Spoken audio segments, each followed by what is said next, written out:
चुगलखोर पड़ोसन। क्या कर रहे हो? छत पे जाके अखबार पढ़ूंगा। बस यही करो।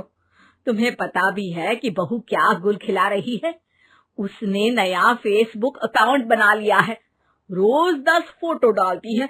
हमारे परिवार की तो नाक कटवा देगी ये। और तुमको ये बात कैसे पता चली? अरे पड़ोसन ने बताया।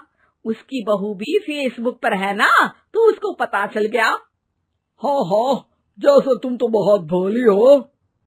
पड़ोसन रोज सास को उसकी बहू के नाम पर भड़काती थी। आज तो आपकी बहू कह रही थी मुझसे आके कि आप दिन भर खाती रहती है, खा खा के घटोत्कच हो गई है। क्या? उसने मुझे घटोत्कच बोला? अरे वो खुद ना कटी सुपर्णखा है।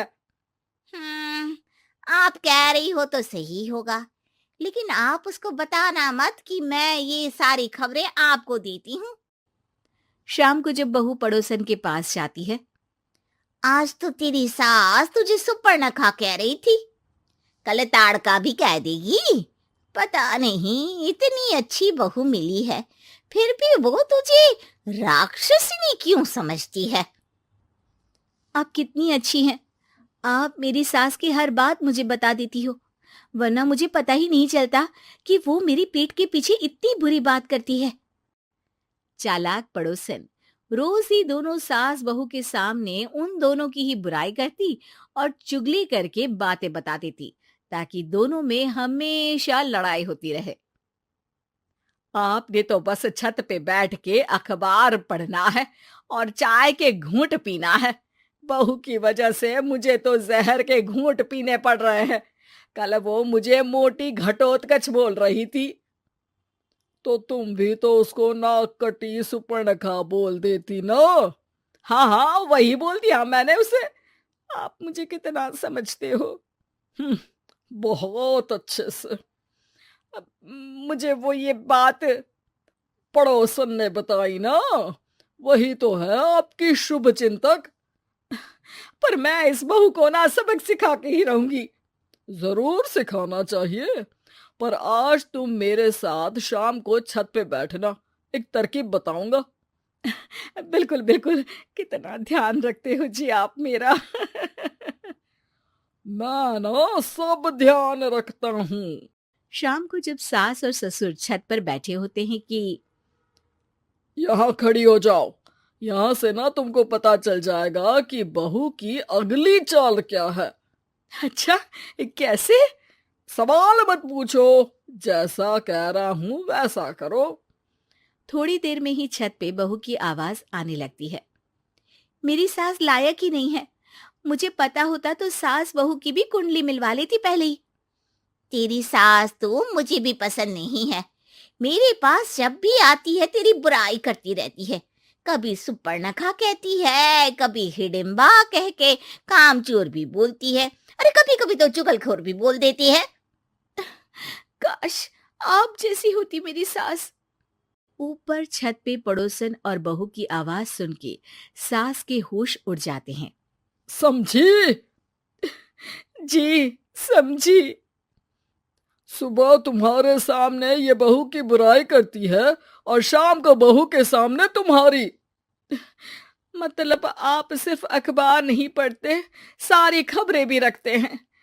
अब तो इस पड़ोसन को भी सबक सिखाना पड़ेगा। शाम को सास बहू को जाके पड़ोसन की साजिश के बारे में बता देती है। हाँ, मुझे माफ कर दो माँ जी। तुम भी अपनी माँ जी को माफ कर दो, इन्होंने भी तो तुमको बहुत कुछ कहा है। अरे बस बस, अब ये सोचो कि पड़ोसन को सीधे कैसे करना है। अगले दिन सुबह पड़ोसन सास का इंतजार कर रही होती है, लेकिन वो देखती है कि वहां सास और बहू एक साथ आ जाते हैं। अरे अरे आज दोनों एक साथ।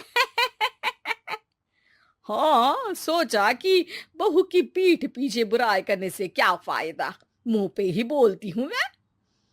हाँ, मैंने भी सोचा आपको 2 बार मेहनत करनी पड़ती है, एक ही बार में काम खत्म कर लोगी। हैं? वो मैं आप लोगों को कैसे पता चला? क्योंकि ऊपर वाला सब देख रहा है। पड़ोसन ऊपर देखती है, वहां ससुर खड़े होकर हंस रहे होते हैं। मतलब आप हमारी बातें सुन लेते थे?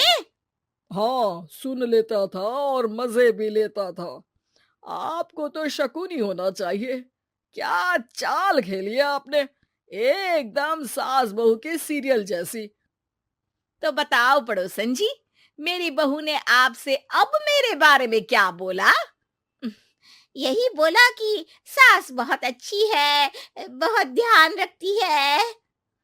अच्छा, और सास ने मेरी क्या बुराई की? नहीं ना की बुराई, हमेशा तारीफ करती है। भगवान सबको ऐसी सास दे। मेरी गलती है जो मैंने आप लोगों में आग लगाने की कोशिश की। पर छत पे लगा हुआ सीसीटीवी यानी कि शर्मा जी सब देख रहे थे। हाँ जी, मुझे माफ कर दीजिए। माफ क्या, आपको तो अब हम साफ ही कर देंगे अपने वालों की लिस्ट से। आज से आपकी और हमारी बात बंद, लेकिन बुराई जारी रहेगी। अब आपकी हरकत के बारे में पूरे मोहल्ले को बताना तो पड़ेगा ना आंटी जी।